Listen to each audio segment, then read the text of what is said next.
안녕하세요. 건강을 소개하는 남자 한남자입니다. 오늘의 영상 주제는 한국인의 상징적인 음식인 밥입니다. 한국인에게 상징적인 의미인 동시에 일상에서 절대 빼놓을 수 없는 음식이 바로 밥입니다. 하지만 흰 쌀밥은 정제된 탄수화물이라 살을 쉽게 찌울 뿐 아니라 당 수치를 높여 당을 걱정하시는 분들은 피할 수밖에 없는 음식입니다. 하지만 쌀밥에 이것만 넣어 먹게 되면 피해야 할 흰 쌀밥이 오히려 혈당을 낮춰주는 고마운 밥으로 바뀐다고 합니다. 뿐만 아니라 오늘 소개해드리는 방법대로 밥을 하신다면 당뇨 식단 관리를 위한 번거롭던 과정은 생략되고 앞으로는 간편하게 식사 준비를 하게 되실 겁니다. 당뇨 걱정이 있으시거나 혈당 관리에 신경 쓰고 계신 분이라면 지금부터 오늘 이 영상을 꼭 끝까지 시청해 주시기 바랍니다. 오늘 영상을 끝까지 보신다면 쌀에 한 스푼만 넣으면 혈당을 뚝 떨어뜨리는 식재료와 이렇게 지은 밥을 훨씬 더 건강하게 드시는 방법까지 모두 알게 되실 겁니다. 영상 시작 전에 구독과 좋아요 꼭 부탁드립니다. 첫 번째, 올리브유입니다.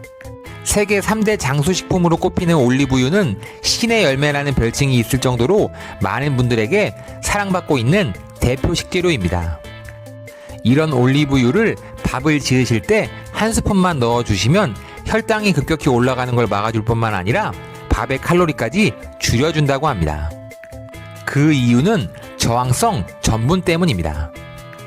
저항성 전분을 간단히 설명드리자면 저항성 전분은 소화효소에 저항한다고 해서 붙은 이름으로 보통 갓 지은 흰쌀밥을 드시게 되면 우리 몸에 빠르게 흡수되어 혈당이 급격히 오르는 것과 달리 저항성 전분 상태의 밥은 앞서 말씀드리는 것 같이 소화효소에 저항하기 때문에 소장에서 흡수가 되지 않고 대장까지 내려가 미생물에 의해 분해됩니다.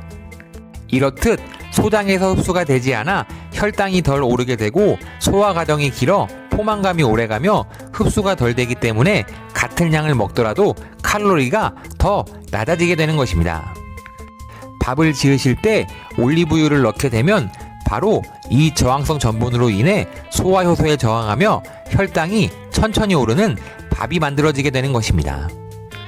그런데 방금 말씀드린 저항성 전분의 효능을 더 높일 수 있는 방법이 있다고 합니다. 그 방법은 갓 지은 밥을 냉장실에 6시간 이상 보관하는 것입니다. 이와 관련하여 폴란드 연구팀은 당뇨병 환자 30명을 두 그룹으로 나누어 실험을 진행했습니다. A그룹에게는 갓 지은 밥을, B그룹에게는 식힌 후 다시 데운 밥을 먹게 했습니다. 그 결과 식사 후 두 그룹이 측정한 혈당의 차이는 매우 놀라웠습니다. 갓 지은 밥을 먹은 A그룹의 경우 식후 혈당이 평균 70mg이 오른 198mg이 됐고 식힌 밥을 데워 먹은 B그룹은 식후 혈당이 단 42g이 올라 178mg에서 멈췄기 때문입니다. 또한 두 그룹은 식후 고혈당 지속 시간에서도 큰 차이를 보였습니다. 갓 지은 밥을 먹은 A그룹의 고혈당 상태가 45분간 지속된 반면 식힌 밥을 먹은 B그룹은 무려 22%나 개선된 35분간만 지속되었습니다.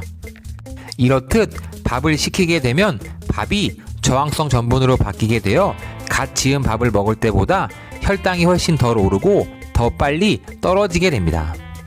추가로 다른 논문 자료에 따르면 상온에서 식힐 때는 저항성 전분이 2배, 냉장실에서 식혔을 때는 약 3배가량의 저항성 전분이 증가한다고 합니다. 그렇기에 집에서 드실 때는 냉장실에 6시간 보관 후 전자레인지에 찬기가 가실 정도로 1분만 데워 드시면 가장 좋습니다. 간혹 더 빨리 식히시기 위해 냉동실을 이용하시는 분들이 계신데 냉동실에서 얼리게 되면 저항성 전분이 만들어지지 않으니 꼭 기억해 주시기를 한남자가 강조드립니다. 올리브 오일의 양은 쌀 한 컵당 올리브 오일 1에서 2티스푼 정도가 가장 좋습니다. 집에 올리브 오일이 없으시다면 다른 식물성 오일을 사용해 주셔도 아주 좋습니다. 예를 들면 참기름, 콩기름, 아보카도 오일, 코코넛 오일 등도 같은 효과를 보실 수 있습니다. 실제로 밥을 해보시면 윤기도 흐르고 밥맛도 좋아 제가 더 말씀 안 드려도 앞으로 꾸준히 드시게 되실 겁니다. 두 번째, 현미와 소주입니다. 음식에도 궁합이 있다는 말 많이 들어보셨을 겁니다. 음식의 궁합이란 혼자일 때보다 함께일 때 맛의 풍미와 식감은 살아나고 영양 섭취까지 효과적일 때 쓰는 말입니다. 바로 이런 점에서 현미와 소주는 궁합이 좋다고 말할 수 있습니다. 현미는 당뇨에 좋은 대표적인 음식 중 하나이지만 거친 식감 때문에 먹기 부담스러운 것 또한 사실입니다. 하지만 밥을 할 때 현미와 함께 소주를 살짝 넣어만 주면 훨씬 더 부드럽고 찰진 식감의 맛있는 현미밥을 만들 수 있습니다. 그 이유는 소주를 넣게 되면 기존의 물보다 끓는 점이 낮아져 더 빨리 끓게 되고 빨리 끓기 시작한 만큼 결과적으로 현미가 더 오래 끓게 되면서 식감을 부드럽게 만들어주기 때문입니다.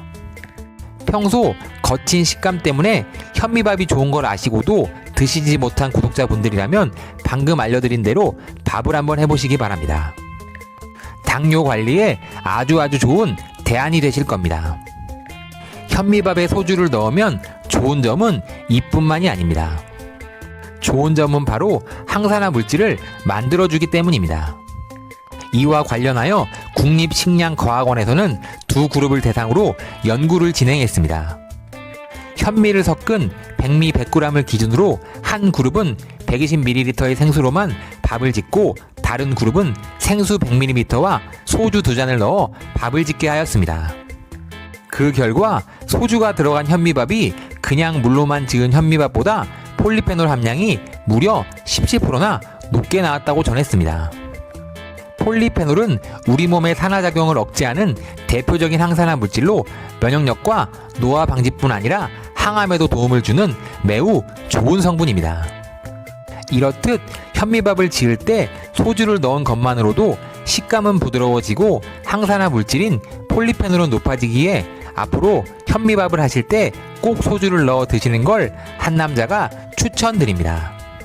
소주의 양은 쌀 1컵 기준 소주 1잔이며 간혹 밥에서 술 냄새가 날까봐 걱정하시는 분들이 계신데 조리 과정에서 소주의 향은 다 날아가고 부드러운 식감만 남게 되니 안심하고 드셔도 될 것 같습니다.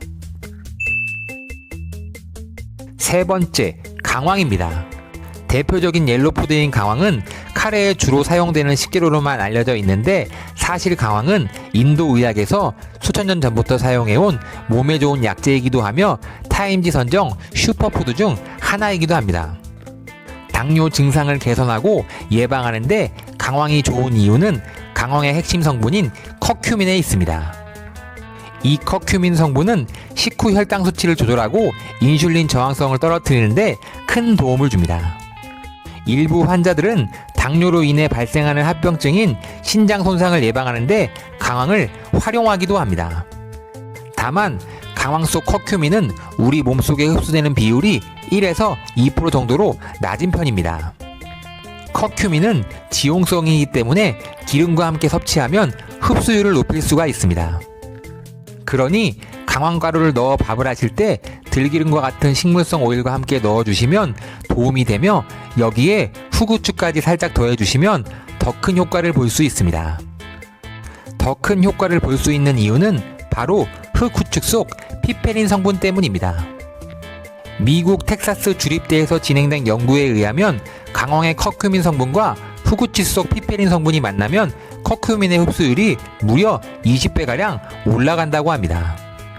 그렇기에 강황밥을 지으실 때 쌀 1컵 기준 강황가루 1티스푼, 들기름 1티스푼, 그리고 후구추 3분의 1티스푼을 함께 넣어주시는 게 아주 좋습니다. 이렇게 밥을 지으시면 식후 혈당 수치를 막는 커큐민을 보다 효과적으로 흡수하여 당뇨와 혈관 건강에 큰 도움이 되실 겁니다. 오늘은 밥에 넣어 먹으면 혈당을 뚝 떨어뜨리는 식재료와 보다 건강하게 섭취하는 방법에 대해 한 남자와 함께 자세하게 알아보았습니다. 지금까지 시청해주신 구독자 여러분들 너무너무 감사하고 진심으로 사랑합니다. 오늘 제 영상이 많이 도움이 되셨다면 구독과 좋아요 꼭 부탁드립니다. 앞으로도 더 좋은 영상으로 다시 찾아뵙겠습니다. 진심으로 감사합니다.